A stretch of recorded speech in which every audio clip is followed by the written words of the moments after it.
آپ کو جھوٹ بولنا بھی نہیں آتا۔ دونوں بھائی رونے لگے۔ اسی وقت ایک مومنہ پانی بھرنے آئی۔ مومنہ نے دیکھا کہ دریا میں جو پانی میں دو چاند جیسے چہرے چمک رہے ہیں۔ دونوں بچوں کو اتارا کہ گھبراؤ نہیں، میرے گھر چلو۔ ایک بار گھر لائی کہ کون؟ کہ مسلم کے لال ہیں، مسلم بن عقیل کے بیٹے ہو؟ کہا ہم مسلم بن عقیل کے بیٹے محمد ابراہیم۔ کوفے کے در و بازار میں بچے یوں ہی تلاش کر رہے ہیں اپنے بابا کو۔ بس ادادارو یہاں مسلم کے لال گھر پہنچے۔ مختصر سے زیادہ مصائب نہیں پڑھوں گا، ان کے یہاں مسلم کے بچے گھر پہنچے۔ مومنہ نے کھانا دیا، پانی دیا، ایک حجرے میں بند کر دیا۔ اے میرے شہزادو، میرا شوہر ابن ذات کے دربار میں کام کرتا ہے، حارث نام ہے، وہ آتا ہوگا، آواز نہ نکالنا۔ دونوں بھائی سو گئے۔ جب سوئے نا تو دونوں چھوٹا بھائی نیند سے بیدار ہوا اور اٹھنے کے بعد کہا بھیا میرے خواب میں جد امیر المومنین آئے تھے۔ بڑا بھائی کہہ رہا ہے چھوٹے بھائی میرے خواب میں بھی امیر المومنین آئے اور کہہ رہے محمد ابراہیم آؤ میرے پاس آ جاؤ۔ دونوں بھائیوں نے کہا اب ہمارا وقت آخر آ گیا ہے۔ صبح نمودار ہوئی، دونوں بچے رو رہے تھے۔ اتنی دیر میں حارث مرعون آ گیا، دروازے پہ لات ماری، چراغ ہاتھ میں تھا۔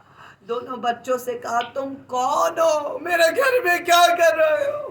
کہا مسلم کے یتیم محمد ابراہیم۔ رونے والوں مولا کوئی غم نہ لے سوا غم شفیق کے۔ اب جملہ سن کے رونا، کہتے حارث ملعون نے سر کی زلفوں میں ہاتھ ڈالا اور ڈالنے کے بعد حجرے سے صحن میں گھسیٹتے ہوئے لایا۔ صحن میں دو پیڑ لگے تھے، پیڑوں سے ان دونوں بچوں کو باندھ دیا اور اتنے منہ پہ تماچے مارے مجھے جناب سکینہ یاد آ گئی، کسی بچی کو شام غریبہ اتنے تماچے مارے گئے کہ بچی بے ہوش ہو گئی۔ اجرکم علی اللہ، بیوی راضی ہوں، آپ سے خوشنود ہو۔ یہاں مسلم کے دونوں لالوں کو زلفوں سے پکڑ کر نہر کے کنارے لایا، دریا کے کنارے لایا اور لانے کے بعد پیچھے مومنہ تھی، اس کا بیٹا موجود تھا اور کہہ رہی تھی چھوڑ دے حارث، یہ محمد کے نوازے، علی کے پوتے، ان کو چھوڑ دے۔ نہیں مجھے انعام چاہیے، ابن ذات مجھے انعام دے گا ان کے سروں پر۔ ایک بار دونوں بچوں کو سامنے کھڑا کیا گیا، کہا اپنے کرتے اتارو۔ بڑے بھائی نے کرتا اتار لیا مگر چھوٹا بھائی کرتا نہ اتار سکا۔ ایک بار کہا کرتا کیوں نہیں اتار رہے؟ کہا حارث ملعون مجھے کرتا اتارنا نہیں آتا، میری ماں میرے دکنے کھول کے میرا کرتا اتارتی تھی۔ اجرکم علی اللہ۔ ایک بار حارث نے کہا سب سے پہلے کس کو قتل کروں؟ ایک بار چھوٹا بھائی قریب آیا کہ مجھے سب سے پہلے مار دے۔ ایک بار حارث ملعون نے کہا سب سے پہلے تمہیں کیوں ماروں؟ کہ میری ماں نے کہا تھا کہ بڑا بھائی باپ کی جگہ ہوتا ہے۔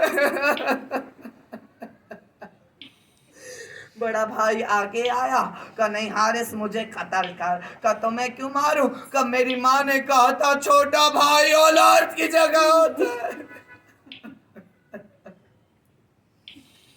بس 2 جملے رہ گئے.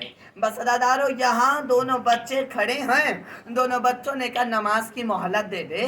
کہ نماز کی مہلت نہیں دوں گا, نماز کی مہلت نہیں دوں گا. بس ادادارو آخری جملہ سنو.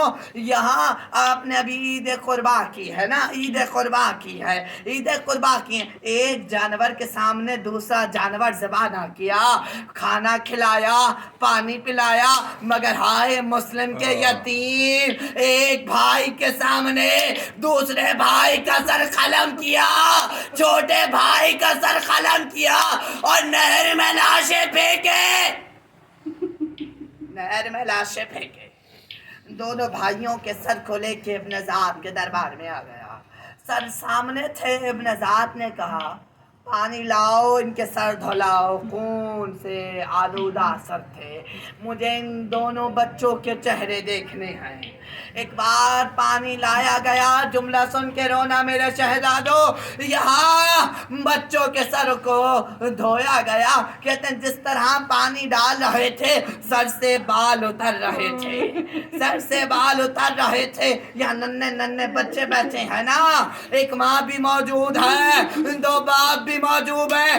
مرے آپ سے ایک لفظ پوچھوں, جب آپ اپنے بچوں کے سر میں کنگھا کرتے ہیں, بڑی شفقت سے کرتے ہیں, اگر ایک بال بھی کھنچ جائے بہت تکلیف ہوتی ہے.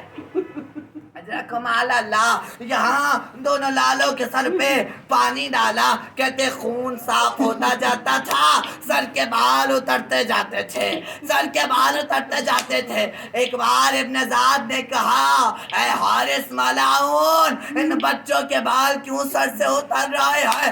حارث نے کہا کہ میں نے ان بچوں کے سروں میں زلفوں میں ہاتھ ڈالا تھا, ہاتھ ڈال کے نہر کے کنارے.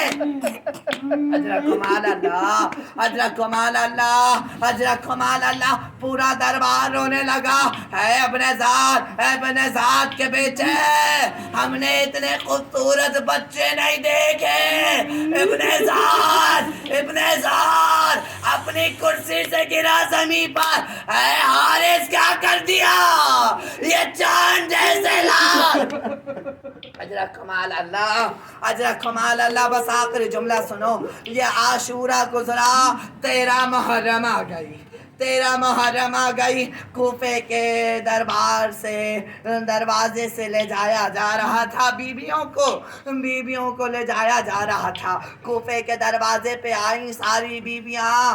ایک جگہ سے آواز آئی, السلام علیکم یا ابا عبداللہ, السلام علیکم یا ابا عبداللہ. ایک بار جناب زینب نے بولا, ثانیہ زہرا نے بولا, بیٹا سجاد اس غربت میں کون سلام کر رہا ہے, ہمیں اس غربت میں کون سلام کر رہا ہے. بس یہی آخری جملہ ہے کہ پھپھی اماں ذرا کوفے کے دروازے پہ دیکھیے, میرے مسلم چچا کا سر لگا ہوا ہے. اس غربت میں مسلم نے سلام کیا ہے, مسلم نے سلام کیا ہے. ساری بیویاں سر جھکائے چلی گئی, مگر ایک بیوی رک گئی. نام رقیہ بتایا جاتا ہے, محمد ابراہیم کی مادر گرامی, مسلم کی زوجہ. یہ آخری جملہ ہے. ایک بار مسلم کی بیوہ نے ایک بار مسلم کا سر دیکھا. بی بی رقیہ نے کہا اے مسلم, جو آپ پر بیتی وہ مجھے معلوم ہے. یہی آخری جملہ, اپنے آپ پر گریہ لاؤ, آنکھوں سے اشک لاؤ. اے مسلم, جو آپ پر بیتی وہ مجھے معلوم ہے, جو مجھ پہ بیتی وہ آپ کو پتا چل گیا. مسلم اتنا بتا دو, تمہارے ساتھ 2 لال گئے تھے, وہ کہاں ہے؟ اس ماں کو چین نہیں آ رہا. اے مسلم میرے ماما, اے مسلم میرا ابراہیم. بس عزادارو یہاں روایت مکمل ہو جاتی مگر ایک جملہ رہتا ہے. دریا کے کنارے کہتے ہیں ایک بی بی بیٹھ گئی اور بیٹھنے کے بعد زور قطار گریہ کیا. ایک باغبان باغ میں کام کر رہا تھا. بس ایک بار کہا اے باغبان ذرا قریب آؤ, میرے بچوں کے لاشیں دریا میں ہیں, دریا سے نکال دو. میں اپنے بابا کو کہوں گی تم نے میرے بچوں کے لاشیں دریا سے نکالے. میں تمہارے بابا سے کہوں گی اپنے بابا سے کہ میں تمہاری شفاعت کراؤں گی. ایک بار اس باغبان نے بولا بی بی آپ ہے کون؟ کہ میں حسین کی ماں زہرا ہوں, یہ میرے بچے دریا میں آئے, ان کو ذرا نکال دے. بچوں کے لاشیں باہر آئے. زہرا نے آواز لگائی اے مسلم کے لاش, زہرا آئیے تمہیں روٹ